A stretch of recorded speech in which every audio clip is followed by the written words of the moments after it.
G'day, Starlo here. I'm on the banks of the Trout River. I've just come out of the back of the Trout Valley Holiday Park. They've got their own gate and entrance down to a stretch of river here, and I'm really looking forward to having a look at it. The last time I fished the Trout River, you may remember the clip I did where my good mate Gary McDonald ended up falling in while trying to net a brown trout for me. It was running really high, as it so often does, about 9,000 megalitres a day. Well, it's down to about 700 or 800 megalitres a day at the moment. Much lower rates because there's been an enormous amount of rain across the past few days. There's a lot of floodwaters coming down the Gandra River, joining the Trout just upstream from Trout. So the water authorities have actually cut back the flow rate so we don't get excessive flooding downstream, and it's a unique opportunity to have a look at this bit of river at a lower flow rate. I'm really looking forward to it. Covered all eventualities. I've got my 6-weight standard outfit here, but I've also got my 3-weight Euro nymphing outfit, as well as my little net on my back. I've got a long-handled extendable net in case there's a bit of high bank. I reckon I'm covering all the bases. Let's go and see what the river looks like. Very damp up here on the floodplains. This part of the Trout is what's known as a tail race fishery. In other words, it comes out of a dam and through a power station, so its height and flow are dictated by how much water is being released from upstream. I've never seen it as low as this, and I'm excited at the prospect of fishing stretches that are otherwise impossible. Releases from Blowering Dam and the power station have been throttled right back so as not to contribute to the floods downstream, turning the upper Trout into a lovely wadeable river, at least for a few days, and I'm going to make the most of it, even swapping from full-length waders to my thigh boots. This would normally all be underwater with a raging current running past here when they're letting a lot of water out of Blowering, but it's down at quite low levels at the moment. It's a warm afternoon, it's stopped raining, and I'm even seeing a few fish rising. So I've just put a fairly large nondescript dry on. Let's see if we can elicit any interest. However, despite seeing the odd rise and covering a few of them with my fly, and even hanging a nymph under the dry to increase my chances, I remained fishless for the first 40 minutes or so. Alright, well, the dry didn't elicit a response. Let's try swinging a wet on the floating line. It won't get particularly deep. We'll just work our way through the options. There's definitely a few fish moving here. Quite a few of them are small, but there's some better ones as well. I'm not even on a particularly long leader, only about 9.5 foot because of the high bank behind me. I'll just mend it a little bit and try and get the fly down. Oh, there's one. Yes, on the swing. He's only a little fish, but that's rewarding to just work your way through a couple of options. Couldn't get a take on the dry. Put the little wet on, and just swinging it down and across. What have we got? He hit that quite hard. Little rainbow. Whoa, he's a performer. He's a bit outgunned on this 6-weight. Oh, that's good to know that it works. Look at that. They're healthy fish out of here. Okay, good release. Right. It's always good to get that first one under the belt.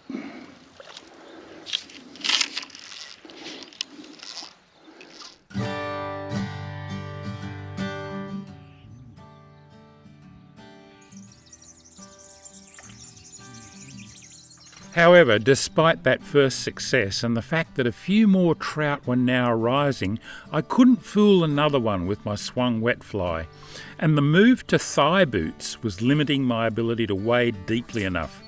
So I switched back to the full-length waders and decided on a complete change of tactics. Alright, well, I've decided to go for the Euro nymphing outfit. I've put about a bit over a 2 metre leader of 0.14 diameter fluorocarbon on the end, which is about 2 kilo breaking strain, nice and fine, and I've just gone for a single reasonably heavy nymph, and I've gone for a reasonably bright coloured one as well because the water is a little bit discoloured here. What I'm going to do is just wade out gently and just fish ahead of myself. I don't want to spook any fish that might be here in the shallows. And we'll see if we can find a trout. Euro nymphing is a specialised short line technique. It's a while since I've done this. The casting is very different, as only the long leaders outside the rod tip. I have to watch this tree. A little bit of breeze, which is not going to make it any easier. It's important just to wade very quietly. Now this water's quite discoloured. I can just see the bottom here in about half a metre of water.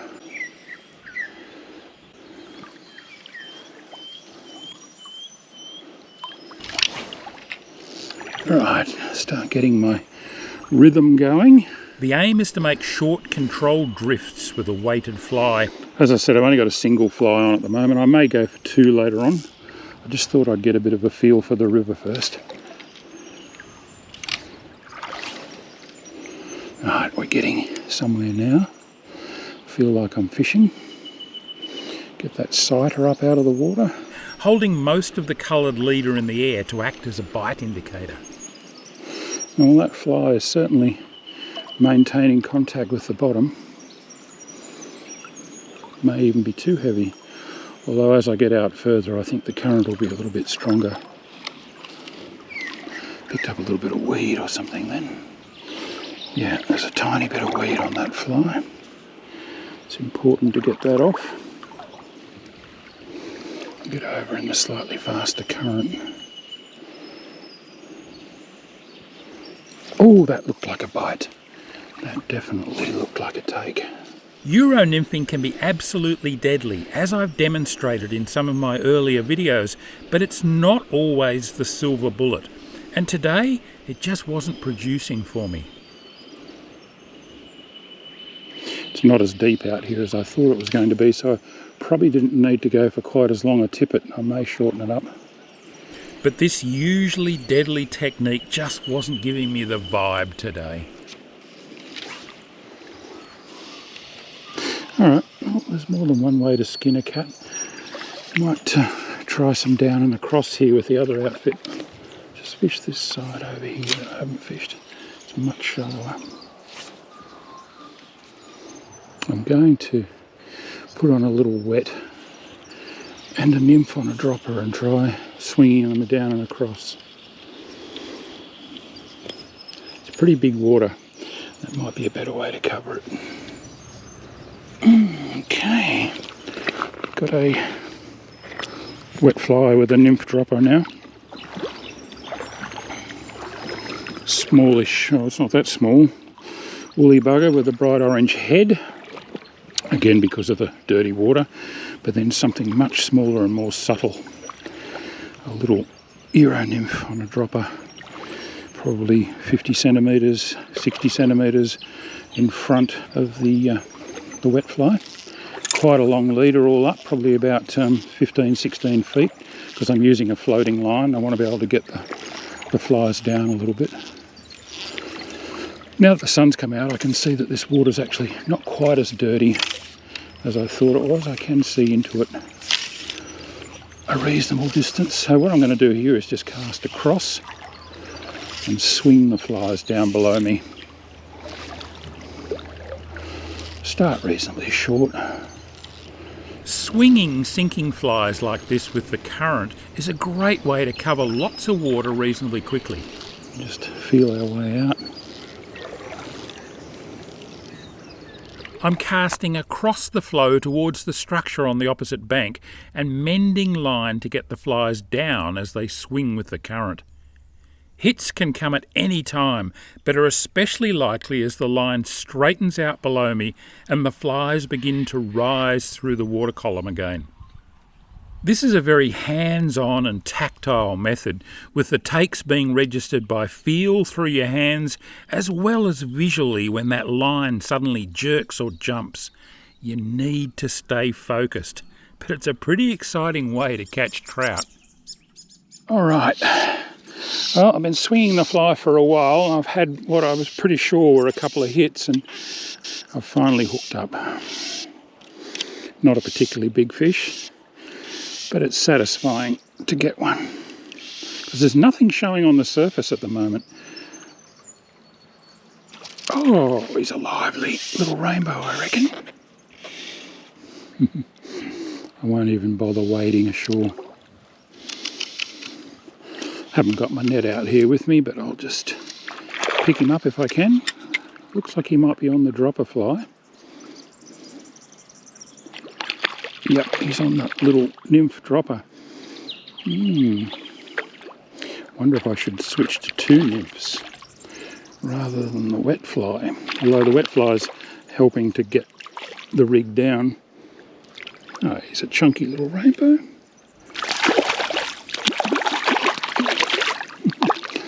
Now, I'll try not to get that other fly stuck in my waders or whatever.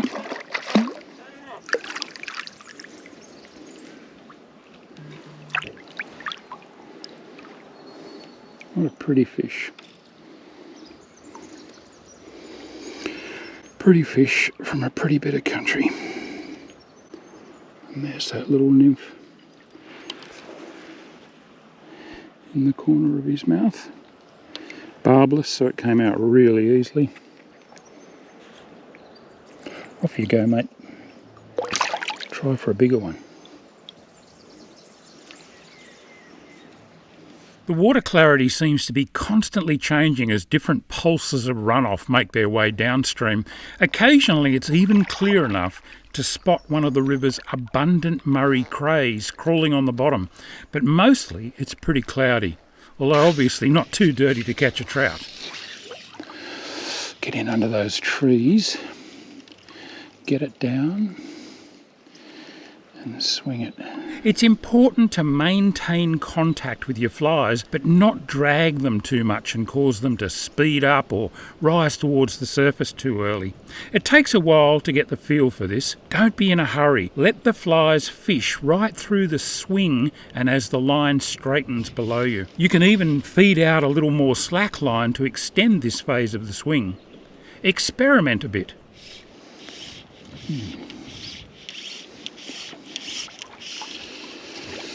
Need to keep it low to get it under the willows.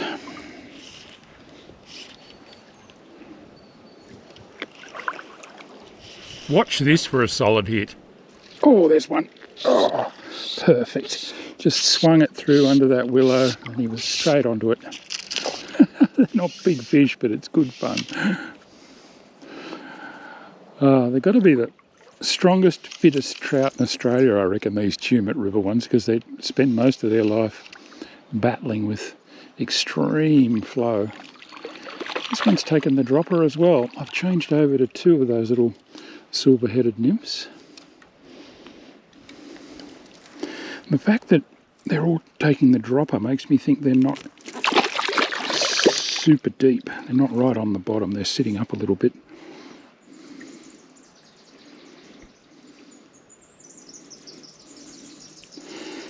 Very good. Alright, there's got to be a bigger one in here. Alright, I've fished through this stretch once and caught a couple of small fish. So I'm just trying to change flies. I'm going to try something called a squirmy worm. It's a little rubber worm fly. And I've got a silver-headed nymph on a short dropper up above it. Let's see if this produces any fish.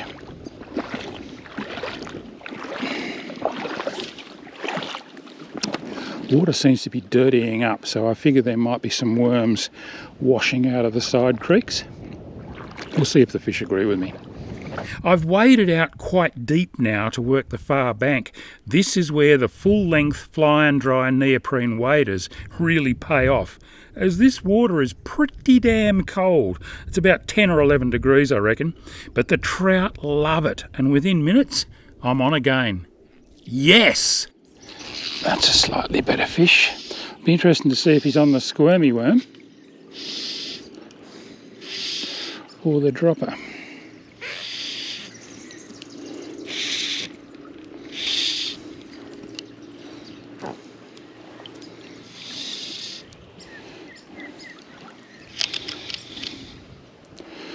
he might be on the dropper. Oh, yeah, he's quite a nice fish. I reckon he's on that little dropper nymph again. Oh, lovely rainbow, yep, on the dropper. Not too sure about this squirmy worm.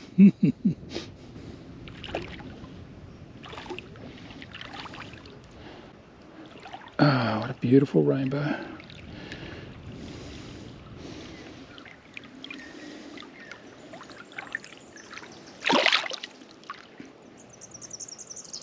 Wow, they're in such good condition. Took a little brown nymph with a silver head. Doesn't know he's free yet. He will in a second.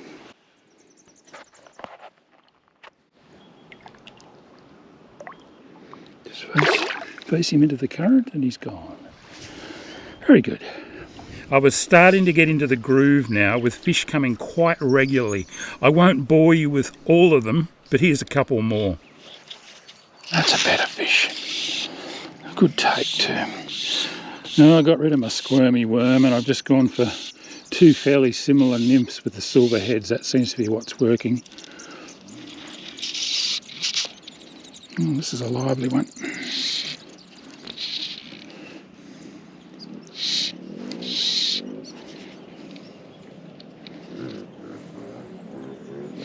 I reckon I was having at least as much fun as those kids on their trail bikes off in the distance. Quite a few insects coming off now, little caddis. It's a lively fish. He's only shown himself once on the surface. I don't think he's overly large. Oh yeah, no, he's a pretty good fish. Lovely rainbow. Probably 1.5 pounds.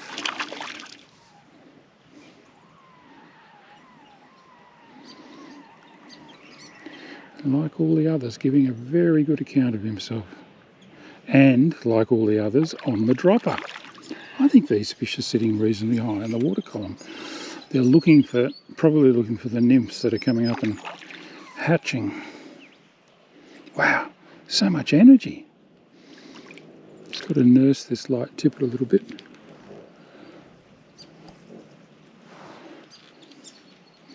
Oh, I forgot to trim my tag end. The fish doesn't seem to have minded. Look at that. Yeah, he's a good 1.5 pounds, I reckon. Just pinned in the apex of the top jaw, which is exactly how you want to pin them. Barbless, it just drops straight out. See you, mate. Starting to get into quite a regular little pattern now. Get it in that right swing, and there's a fish. Lovely jump.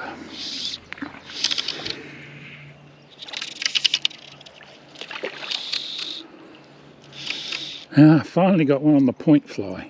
That's the first one on the point fly. Everything else has been on the dropper.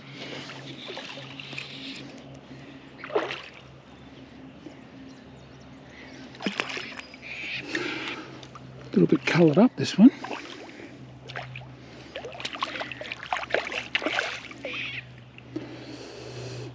Looks like a buck. Another gorgeous fish. Very strong year class around that pound and a half mark. They were all pinned beautifully too, right in the apex of the top jaw.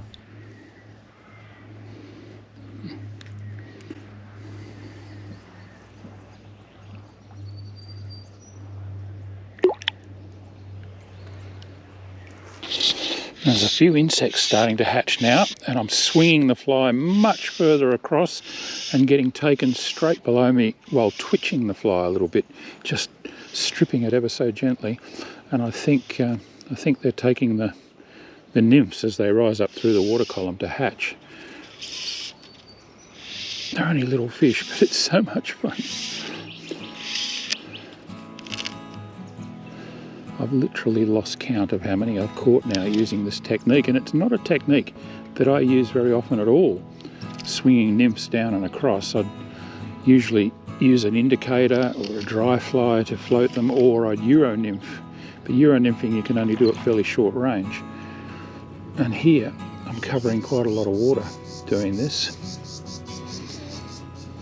It's just the right flow rate for it. If it was any stronger, it'd be hard to get the flies down, and if there was any less flow, they'd be hanging up on the bottom all the time. It's just perfect.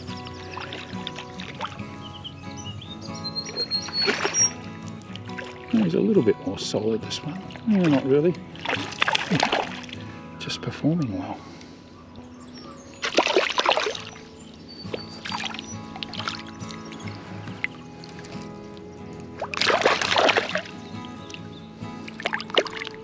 Once again, on the point fly though, not the dropper. Earlier I was getting a lot on the dropper.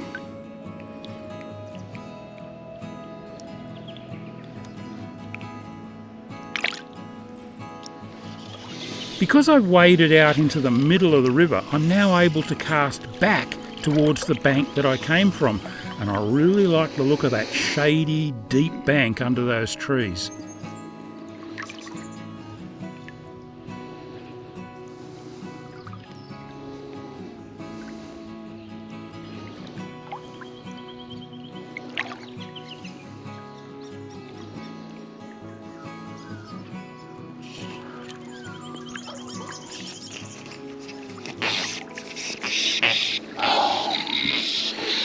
Sometimes it pays to cast back to the other bank. This doesn't feel like a bad fish either. He's got the point fly. Oh yeah, nice fish.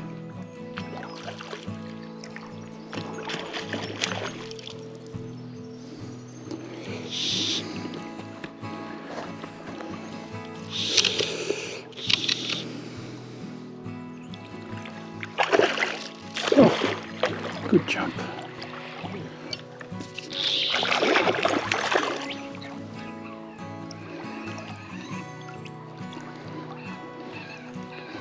Ooh, nearly went between my legs. Oh, it's a brownie. My first brown of this session.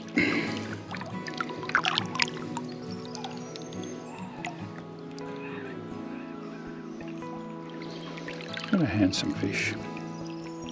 Gee, it went just as hard as the rainbows.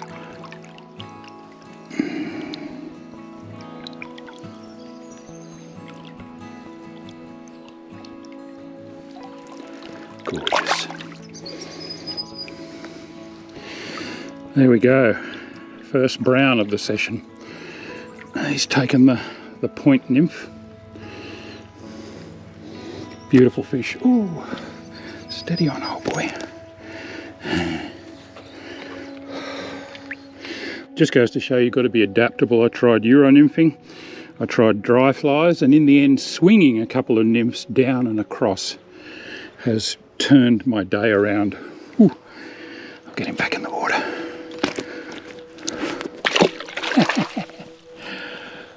Good stuff. Well, until next time, this is Starlo wishing you tight lines.